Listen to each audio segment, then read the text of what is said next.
Revista Espírita, 1859, ano 2, maio, número 5, parte B. Música de Além-Túmulo. O espírito de Mozart acaba de ditar ao nosso excelente médium, Sr. Brian Dorgeval, um fragmento de sonata. Como meio de controle, este último o fez ouvir por diversos artistas, sem lhe indicar a origem, mas lhe perguntando apenas o que achavam do trecho. Cada um nele reconheceu sem hesitação o cunho de Mozart. O trecho foi executado na sessão da Sociedade de 8 de abril último, em presença de numerosos conhecedores, pela senhorinha de Davans, aluna de Chopin e distinta pianista, que teve a gentileza de nos prestar o seu concurso. Como elemento de comparação, a senhorinha de Danvers executou antes uma sonata de Mozart, que compusera quando vivo. Todos foram unânimes em reconhecer não só a perfeita identidade do gênero, mas também a superioridade da composição espírita. A seguir, com o seu talento habitual, a mesma pianista executou um trecho de Chopin. Não poderíamos perder esta ocasião para invocar os dois compositores, os quais tivemos a seguinte palestra. Mozart. 1. Sabeis, sem dúvida, o motivo de que vos chamamos. Vosso chamado me é agradável. 2. Reconheceis como ditado por vós o trecho que acabamos de ouvir? Sim, muito bem, eu o reconheço perfeitamente. O médium que me serviu de intérprete é um amigo que não me traiu. 3. Qual dos dois trechos preferis? Sem comparação, o segundo. 4. Por quê? A doçura e o encanto são nele mais vivos e mais ternos. Nota: são estas realmente as qualidades reconhecidas no trecho. 5. A música do mundo que habitais pode comparar-se à nossa? Tereis dificuldades de compreender. Temos sentidos que ainda não possuis. 6. Disseram-nos que no vosso mundo há uma harmonia natural, universal, que não conhecemos aqui embaixo. É verdade, aí na Terra fazeis a música, aqui toda a natureza faz ouvir sons melodiosos. 7. Poderíeis tocar piano?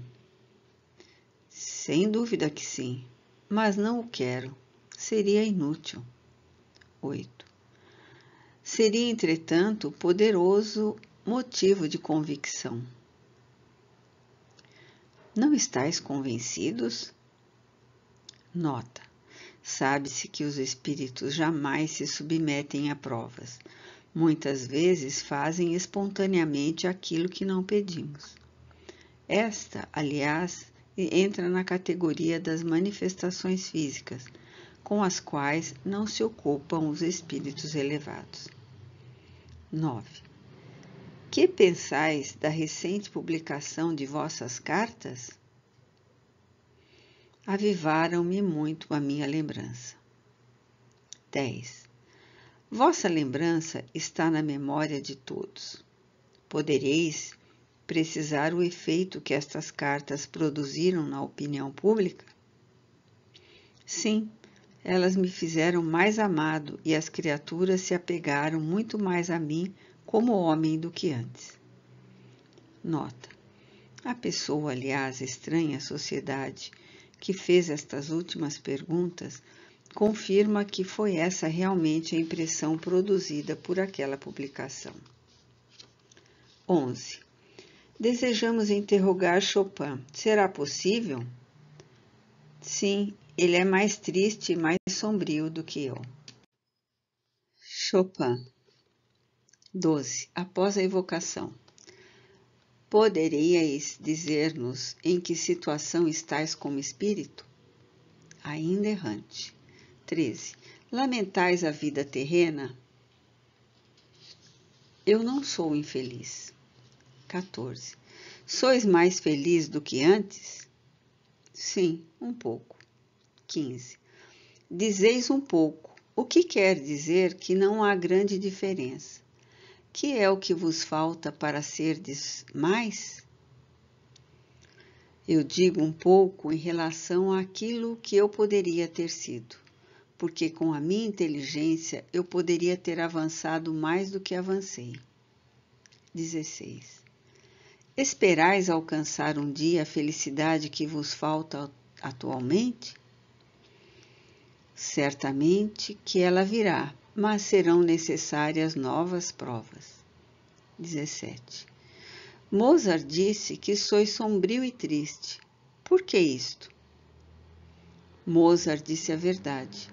Entristeço-me porque tinha incompreendido uma prova que não realizei bem e não tenho coragem de recomeçá-la. 18. Como considerais as vossas obras musicais? Eu as prezo muito, mas entre nós fazemo-las melhores, sobretudo as executamos melhor. Dispomos de mais recursos. 19. Quem são, pois, os vossos executantes? Temos às nossas ordens legiões de executantes que tocam as nossas composições com 1000 vezes mais arte do que qualquer de vós. São músicos completos. O instrumento de que se servem é a própria garganta, por assim dizer, e são auxiliados por uns instrumentos, espécies de órgãos, de uma precisão e de uma melodia que parece não podeis compreender. 20. Sois muito errante? Sim, isto é, não pertenço a nenhum planeta exclusivamente. 21. E os vossos executantes são também errantes? Errantes como eu. 22. A Mozart. Tereis a bondade de explicar o que acaba de dizer Chopin? Não compreendemos essa execução por espíritos errantes. Compreendo vosso espanto. Entretanto, já vos dissemos que há mundos particularmente destinados aos seres errantes, mundos que eles podem habitar temporariamente, espécie de bivacs, de campos de repouso para esses espíritos fatigados por uma longa erraticidade, estado que é sempre um pouco penoso. 23. A Chopin. Reconheceis aqui um de vossos alunos? Sim, parece. 24. Teríeis a bondade de assistir à execução de um trecho de vossa composição? Isto me daria muito prazer, sobretudo quando executado por uma pessoa que guardou de mim uma grata recordação. Que ela receba os meus agradecimentos. 25. Quereis dar a vossa opinião sobre a música de Mozart? Gosto muito. Considero Mozart como meu mestre. 26. Partilhais de sua opinião sobre a música de hoje? Mozart disse que a música era melhor compreendida em seu tempo do que hoje. Isto é verdade. Objetarei, entretanto, que ainda existem verdadeiros artistas. Observação. O fragmento da sonata ditada pelo espírito de Mozart acaba de ser publicado. Pode ser adquirido no escritório da Revue Spirite, na Livraria Espírita de Sr. Ledoyen, Palais Royal, Galeria d'Orléans, 31. Preço: 2 francos. Será remetida contra vale postal daquela importância. Mundos intermediários ou transitórios.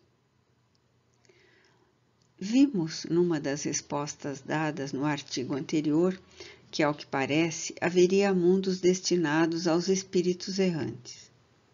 A ideia desses mundos não perpassava na mente de nenhum dos assistentes e ninguém nela teria pensado se não for a espontânea revelação de Mozart, o que constitui uma nova prova de que as comunicações espíritas podem ser independentes de toda opinião preconcebida. Com o objetivo de aprofundar esta questão, nós a submetemos a um outro espírito, fora da sociedade, e por intermédio de outro médium, que não lhe tinha nenhum conhecimento. 1. A Santo Agostinho.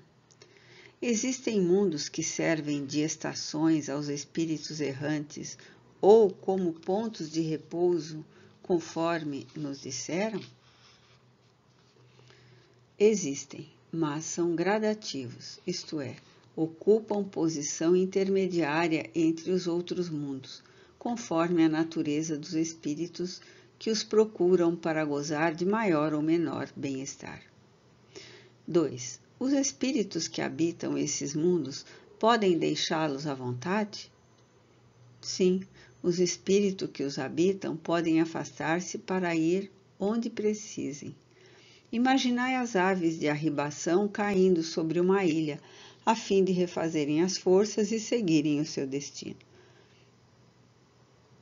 3. Os espíritos progridem enquanto estacionam nesses mundos intermediários?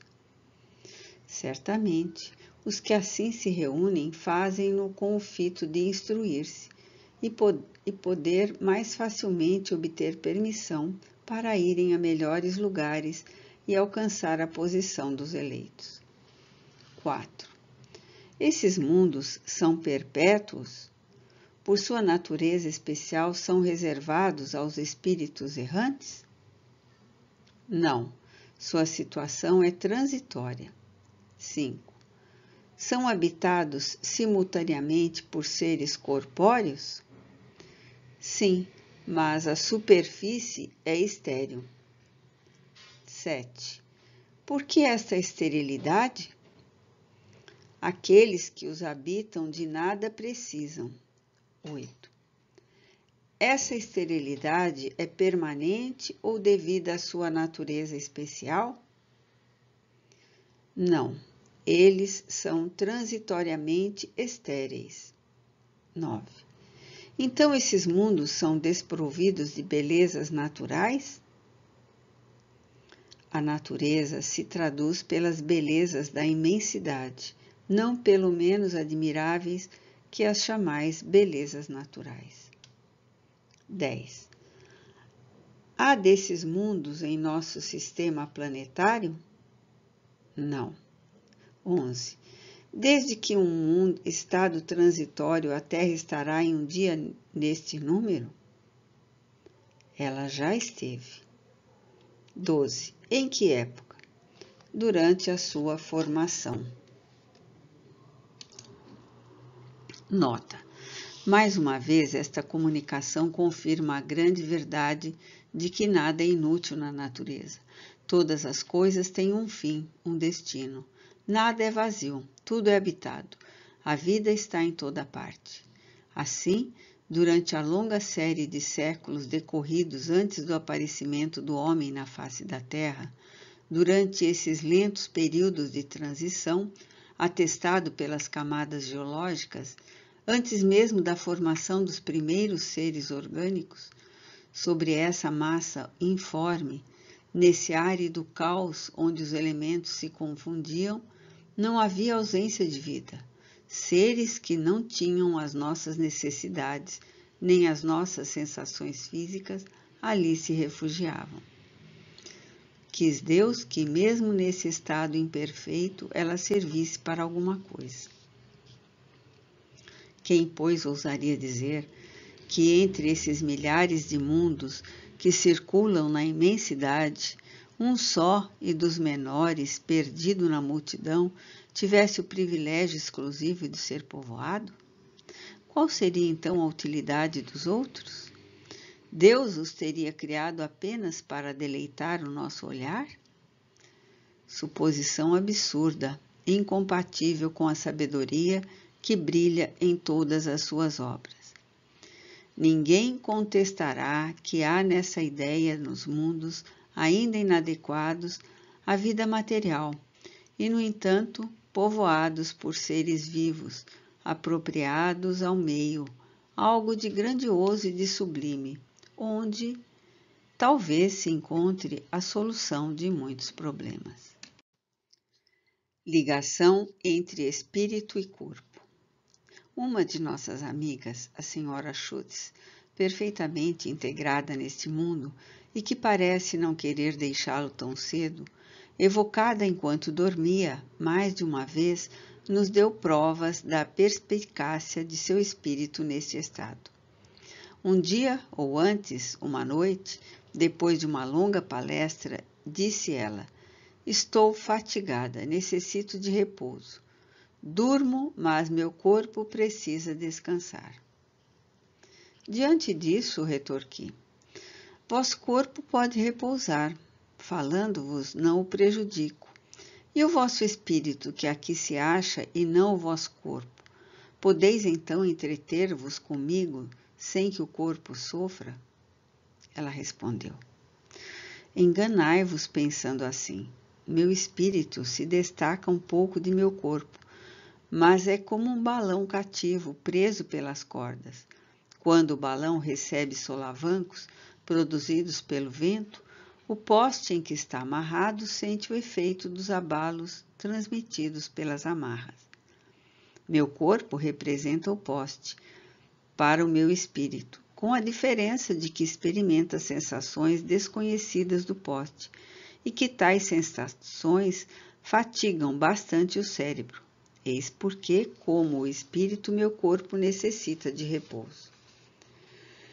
Esta explicação, na qual jamais havia pensado, aquela senhora, conforme nos declarou, mostra perfeitamente as relações existentes entre o corpo e o espírito, enquanto esse desfruta um pouco de sua liberdade.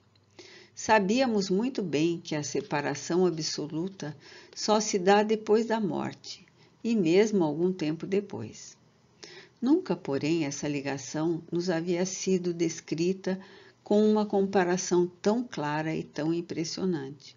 Por isso, felicitamos sinceramente aquela senhora que, dormindo, mostrou possuir tanta penetração espiritual. Isto, entretanto, não é para nós mais do que uma comparação engenhosa. Mas, ultimamente, a imagem tomou proporções de realidade. O Sr. R., antigo ministro residente dos Estados Unidos, junto ao rei de Nápoles, homem muito conhecedor do espiritismo, fez-nos uma visita e perguntou se, nos fenômenos de aparição, já tínhamos observado uma distinção entre o espírito de uma pessoa viva e o de um morto. Numa palavra, quando um espírito aparece espontaneamente, quer em vigília, quer durante o sono, temos um meio de reconhecer se se trata de um vivo ou de um morto. Informado de que não tínhamos outro meio, senão perguntando ao espírito, disse-nos que conhecia na Inglaterra um médium vidente, dotado de grande capacidade, e que ao se apresentar o espírito de um vivo, notava um rastro luminoso partindo do peito através do espaço, não interrompido por qualquer obstáculo material, e que ia terminar no corpo. Era uma espécie de cordão umbilical que unia as duas partes momentaneamente separadas do ser vivo. Nunca o observou quando não havia vida corpórea. Assim, reconhecia se o espírito era de um morto ou de um vivo. A comparação da senhora Schutz nos veio à mente e nós a tomamos como uma confirmação do fato que nos acabavam de relatar. Contudo, faremos a respeito uma observação. Sabe-se que no momento da morte a separação não é brusca. O perispírito se desprende pouco a pouco, e enquanto dura a perturbação, conserva uma certa afinidade com o corpo. Não seria possível que o laço observado pelo vidente, de que acabamos de falar, subsistisse enquanto o espírito aparece no próprio instante da morte ou poucos instantes depois, como acontece tão frequentemente? Neste caso, a presença desse cordão não seria indicativa de que a pessoa estivesse viva. O Sr. R. não nos soube dizer se o médium teria feito tal observação. Em todo caso, ela não é menos importante e lança nova luz sobre aquilo que podemos chamar a fisiologia dos espíritos. O Livro dos Espíritos entre os Selvagens. Sabíamos que o Livro dos Espíritos tem leitores simpáticos em todas as partes do mundo, mas com certeza não teríamos suspeitado encontrá-lo entre os selvagens da América do Sul, não fosse uma carta que nos chegou de Lima há poucos meses, a qual nos pareceu interessante publicar em tradução integral. À vista do fato significativo que a mesma encerra e cujo alcance facilmente se compreende. Tem a carta um comentário que dispensa qualquer reflexão de nossa parte. Excelentíssimo Senhor Allan Kardec, desculpai-me por não vos escrever em francês. Compreendo esta língua pela leitura, mas não a escrevo correta e inteligível. Há mais de 10 anos frequento os povos aborígenes que habitam a encosta oriental dos Andes, nestas regiões americanas dos confins do Peru. Vosso Livro dos Espíritos, que adquiri numa viagem a Lima, acompanha-me nestas solidões. Não vos admireis que eu diga tê-lo lido com avidez e que o releio continuamente. Também não viria tomar o vosso tempo com tão pouco se não fossem certas informações que vos devem interessar, e se não desejasse receber os conselhos que espero de vossa bondade, pois não duvido que os vossos sentimentos humanos estejam de acordo com os sublimes princípios de vosso livro. Estes povos, que chamamos selvagens, são menos do que geralmente se pensa. Se se disser que moram em cabanas e não em palácios, que não conhecem as nossas artes e as nossas ciências, que ignoram a etiqueta da gente civilizada, serão verdadeiramente selvagens. Mas, em relação à inteligência, encontramos entre eles ideias de uma justeza admirável, uma grande finura de observação e sentimentos nobres e elevados. Compreendem com maravilhosa facilidade e têm um espírito incomparável, menos tardio que os camponeses da Europa. Desprezam aquilo que lhes parece inútil em relação à simplicidade que lhe basta o gênero de vida. A tradição de sua antiga independência é, entre eles, sempre viva, razão porque tem uma insuperável aversão aos seus conquistadores. Mas se odeiam a raça em geral, ligam-se aos indivíduos que se lhe inspiram uma confiança absoluta. E a essa confiança que devo a sorte de viver na sua intimidade. E quando me acho em seu meio, sinto-me em maior segurança do que nas grandes cidades. Quando os deixo, ficam tristes e me fazem prometer voltar. Quando volto, toda a tribo está em festa. Estas explicações se faziam necessárias pelo seguinte. Disse-vos que tinha comigo o Livro dos Espíritos. Um dia inventei de traduzir algumas passagens e fiquei muito surpreendido de ver que eles o compreendiam melhor do que eu supunha, dadas certas observações muito judiciosas que faziam. Eis um exemplo. A ideia de reviver na Terra lhes parece absolutamente natural. Um dia, um deles me perguntou, quando nós morrermos, poderemos renascer entre os brancos? Certamente, respondi. Então serás talvez um dos nossos parentes? É possível. Com certeza é por isso que és bom para nós e nós te amamos. Também é possível. Então, quando encontrarmos um branco, não lhe devemos fazer mal, porque talvez seja um dos nossos irmãos. Certamente vos admirais como eu de tal conclusão de um selvagem e do sentimento de fraternidade que nele brotou. Aliás, para eles, não é nova a ideia dos espíritos. Está em suas crenças e eles estão persuadidos de que é possível conversar com os parentes mortos que nos vêm visitar. O importante é disso tirar partido para os moralizar, e não creio que seja impossível, pois ainda não tem os vícios de nossa civilização. É para isso que necessito dos vossos conselhos e da vossa experiência.